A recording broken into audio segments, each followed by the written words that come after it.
الحمد لله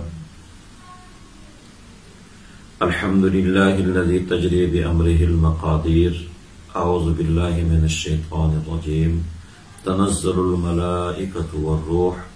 صدق الله مولانا العظيم. میرے نہایت واجب القدر معزز سامعین، السلام علیکم ورحمۃ اللہ وبرکاتہ۔ اللہ جل شانہ کا لاکھ لاکھ شکر ہے کہ اس نے ہمیں رمضان کا مہینہ اور رمضان کے مہینے میں آخری عشرہ عطا فرمایا۔ آخری عشرے کے بھی صرف 4 یا 5 دن باقی ہیں۔ طاق راتوں میں سے صرف 2 راتیں باقی ہیں۔ پوری دنیا میں لوگ آخری عشرے کی طاق راتوں میں لیلۃ القدر تلاش کرتے ہیں، اور ہمارے پاکستان میں لوگوں نے 27ویں شب کو لیلۃ القدر بنا دیا۔ یہ بہت بڑی غلطی ہے۔ تو رمضان المبارک کے 4 یا 5 دن باقی ہیں۔ ایک مرتبہ حضور آقا صلی اللہ علیہ وسلم مسجد میں تشریف لائے، ممبر پر قدم مبارک رکھا تو آمین فرمایا، دوسری سیڑھی پہ قدم مبارک رکھا تو آمین فرمایا، اور تیسری سیڑھی پہ قدم مبارک رکھا تو پھر آمین فرمایا۔ صحابہ نے عرض کی، یا رسول اللہ صلی اللہ علیہ وسلم، دعا مانگنے والا کوئی بھی نہیں تھا، دعا کسی نے نہیں مانگی اور آپ نے آمین فرمایا۔ تو حضور آقا صلی اللہ علیہ وسلم نے فرمایا کہ فرشتوں کے سردار تشریف لائے تھے، جبریل آئے تھے، اور انہوں نے 3 بد دعائیں مانگی۔ پہلی بد دعا، جن کے والدین زندہ ہو اور ان کی مغفرت نہ ہو، وہ آدمی ہلاک ہو جائے، تباہ ہو جائے، برباد ہو جائے۔ دوسرا، وہ آدمی جس کے سامنے میرا نام لیا جائے، میرا ذکر ہو، محمد اور وہ صلی اللہ علیہ وسلم نہ کہے، وہ آدمی ہلاک اور تباہ ہو جائے۔ اور تیسرا، وہ آدمی جس پر رمضان کا پورا مہینہ گزر جائے، رمضان کا پورا مہینہ گزر جائے اور اس کی مغفرت نہ ہو، وہ آدمی تباہ، برباد اور ہلاک ہو جائے۔ سوچنے کی بات ہے، فکر کی بات ہے کہ دعا مانگنے والا فرشتوں کے سردار ہے، سالار ہے، اور آمین فرمانے والا کائنات کے سردار امام الانبیاء صلی اللہ علیہ وسلم ہے۔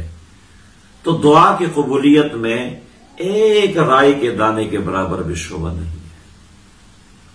یہ تو ہم نے سوچنا ہے۔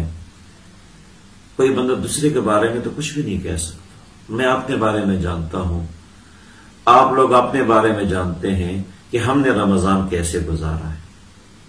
کیا ہم نے ایسے رمضان گزار دیا کہ ہماری مغفرت ہو گئی ہے، ہمارے سارے گناہ معاف ہو گئے ہیں؟ جو اللہ کا وعدہ ہے کہ جو آدمی مجھ سے توبہ کرے گا، استغفار کرے گا، گناہوں کی معافی مانگے گا، میں اس کے گناہوں کو معاف کر دوں گا۔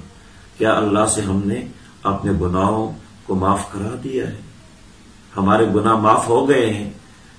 اگر ایسا ہے تو ہم خوش نصیب ہیں، اور اگر ایسا نہیں ہے، ہمارے یہ 25 دن بھی غفلت میں گزر گئے، جیسے عام زندگی گزارتے ہیں اسی طرح یہ دن بھی گزار دیے ہیں، تو پھر دیکھ لو بہت بڑی خسارے کی بات ہے، تباہی کی بات ہے۔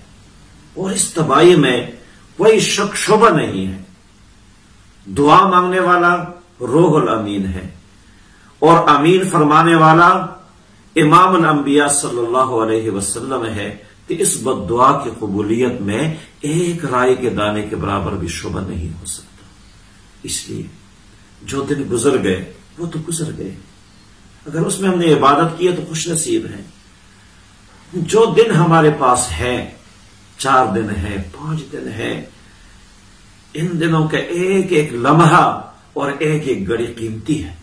اس کو ہم قیمتی بنائیں، لایانی باتوں سے اپنے آپ کو الگ کر دیں۔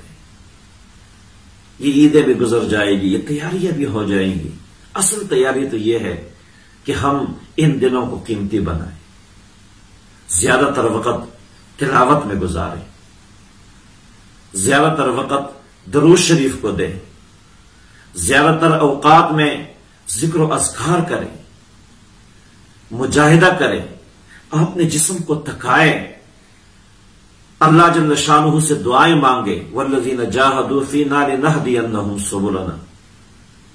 اللہ کی نعمتیں یوں نہیں ملتی ہیں کہ بیٹھے بٹھائے مل جائے، اپنے آپ کو تھکانا پڑتا ہے، مجاہدہ کرنا پڑتا ہے، خواہشات کو قربان کرنا پڑتا ہے۔ آپ کو نیند آ رہی ہے، آپ نیند کو قربان کرتے ہیں تلاوت پر، آپ نیند کو قربان کرتے ہیں درود شریف پر، آپ نیند کو قربان کرتے ہیں صلاۃ اور نماز پر۔ یہ قربانی دینی پڑتی ہے۔ جب نیند آ جائے انسان سو جائے، جب بھوک لگ جائے کھا لے، یہ کوئی زندگی نہیں ہے۔ مجاہدے کی زندگی اللہ کو پسند ہے، اور مجاہدے کے بعد اللہ جل شانہ کا وعدہ ہے کہ میں ایسے بندے کے لیے راستے کھول دوں گا۔ تو اس لیے اس بد دعا پہ ہمیں غور کرنا پڑے گا۔ دوسری بات لیلۃ القدر کے بارے میں، طاق راتوں میں سے 3 راتیں گزر گئی ہیں اور 2 راتیں باقی ہیں۔ لیلۃ القدر یہ عام سی رات ہوتی ہے دیکھنے میں، یہ جو مشہور ہے کہ درخت سجدے کرتے ہیں، روشنیاں ہوتی ہیں، یہ ہوتا ہے، ایسی کوئی بات نہیں۔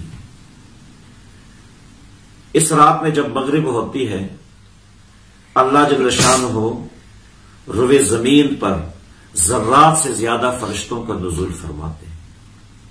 جتنے زمین کی ذرات ہے، اس سے زیادہ فرشتے زمین پر اترتے ہیں، اور فرشتوں کے سردار حضرت جبریل علیہ الصلوۃ والسلام، تنزل الملائکۃ والروح، 70,000 فرشتوں کے ساتھ زمین پر آتے ہیں، اور حکم ہوتا ہے کہ پوری زمین پر پھیل جاؤ۔ جہاں کہیں کوئی میرا بندہ دعاؤں میں مشغول ہے، ان کے دعاؤں پر آمین کہو۔ کتنے خوش نصیب ہیں جو پوری رات دعاؤں میں گزار لیتے ہیں، تلاوت میں گزار لیتے ہیں۔ تو اللہ کا حکم ہوتا ہے فرشتوں کو، جہاں کہیں میرا بندہ دعاؤں میں مشغول ہے، عبادت میں مشغول ہے، تلاوت میں مشغول ہے، سجدے میں مشغول ہے، ان کی دعاؤں پر آمین کہو، اور جا کر دیکھو کون کیا کر رہا ہے، کیا مانگ رہا ہے۔ فرشتے زمین میں پھیل جاتے ہیں۔ مسافہ کرو جاؤ ان لوگوں کے ساتھ جو عبادت میں مشغول ہیں۔ آپ یوں پڑھ رہے ہیں، آپ کو نظر نہیں آ رہا، فرشتے آپ سے ہاتھ ملا رہے ہیں۔ ان راتوں کو جاگنے والوں سے فرشتے مسافہ کرتے ہیں۔ یہ اللہ کا حکم ہے فرشتوں کے لیے کہ جاؤ میرے ان خوش نصیب بندوں سے مسافہ کرو جو عبادت میں مشغول ہیں، ان کی دعاؤں پر آمین کہو جو عبادت میں مشغول ہیں، جو دعائیں مانگ رہے ہیں، ان کے لیے استغفار کرو۔ اور جب یہ رات شروع ہوتی ہے مغرب کے بعد، بندہ عبادت میں لگ جاتا ہے، کبھی تلاوت میں، کبھی درود شریف میں، کبھی ذکر و اذکار میں، کبھی سجدوں میں، اللہ سے مانگتا رہتا ہے۔ رات ڈلتی رہتی ہے، ایک وقت ایسے آ جاتا ہے، ایک لمحہ ایسے آ جاتا ہے، ایک گھڑی ایسی آ جاتی ہے کہ بندہ اللہ کی رحمت کے گود میں گر جاتا ہے۔ بندہ اللہ کی رحمت کے گود میں گر جاتا ہے، سارے گناہ معاف ہو جاتے ہیں، اور بندے کو وہ سکون ملتا ہے جب بچہ ماں کے گود میں گرتا ہے اور سکون پاتا ہے۔ اس سکون کے لیے تو الفاظ ہے، لیکن عبادت کرتے کرتے، دعائیں مانگتے مانگتے، شب قدر ملنے کے بعد جو بندہ اللہ کی رحمت کے گود میں گرتا ہے، اس سکون اور چین کے لیے الفاظ نہیں ہے۔ بندہ وہ سکون پا لیتا ہے، وہ کامیاب، اس طرح کامیاب ہو جاتا ہے جس کے بعد ناکامی نہیں ہے، ایسے کامیاب ہو جاتا ہے جس کے بعد ناکامی نہیں ہے، اور وہ سکون بندے کو مل جاتا ہے جس کے بعد بے سکونی نہیں ہے۔ تو دوستو، صرف 2 راتیں ہیں، کوئی مشکل نہیں ہے، مجاہدہ کر لو، اللہ کے سامنے جاگو۔ ویسے دنیا کے لیے تو ہم جاگتے رہتے ہیں، اپنی ضرورتوں کے لیے ہم جاگتے رہتے ہیں، دنیا والوں کے لیے ہم جاگتے رہتے ہیں، کبھی ہم اللہ کے لیے مجاہدہ کریں، کبھی ہم اللہ کے لیے مشقت اٹھائے، کبھی ہم اللہ کے لیے جاگے۔ اور عبادت کرنے والے بھی اس بات کا لحاظ رکھے کہ حضور آقا صلی اللہ علیہ وسلم نے ارشاد فرمایا، جب اس رات کو صبح ہوتی ہے، لیلۃ القدر کو صبح ہوتی ہے، فرشتے آسمانوں پہ چلے جاتے ہیں، جبریل سے پوچھتے ہیں کہ اللہ جل شانہ نے اپنے بندوں کے بارے میں کیا فیصلہ فرمایا ہے، کیا امر نازل فرمایا ہے؟ جبریل فرماتے ہیں اللہ جل شانہ نے سب کو معاف کر دیا ہے، اللہ جل شانہ نے سب کی مغفرت کر لی ہے، لیکن 4 قسم کے لوگ ایسے ہیں جن کی مغفرت ان راتوں میں ملی۔ ایک شراب پینے والا، ایک والدین کا نافرمان، ایک دل میں کینہ رکھنے والا، اور ایک قطع رحمی کرنے والا۔ یہ 4 قسم کے لوگ ایسے ہیں کہ اس مبارک گھڑی میں، مبارک لمحوں میں لیلۃ القدر کی برکتوں سے محروم رہتا ہے۔ بے شک وہ پوری رات جاگ جائے، بے شک وہ کعبے میں جا کے لیلۃ القدر کو پالے، لیکن آقا صلی اللہ علیہ وسلم نے فرمایا اگر دل میں قطع رحمی ہے، ایک آدمی دل میں کینہ رکھتا ہے، قطع رحمی کا مرتکب ہو رہا ہے، والدین کا نافرمان ہے اور شراب پینے والا ہے، اس مبارک گھڑی میں، مبارک لمحوں میں، لیلۃ القدر میں بھی وہ اللہ کی رحمت سے، مغفرت سے اور برکتوں سے محروم رہے گا۔ اللہ ہم سب کو ان برکتوں کو سمیٹنے کی توفیق عطا فرمائے۔ جزاکم اللہ خیرا، احسن الجزا۔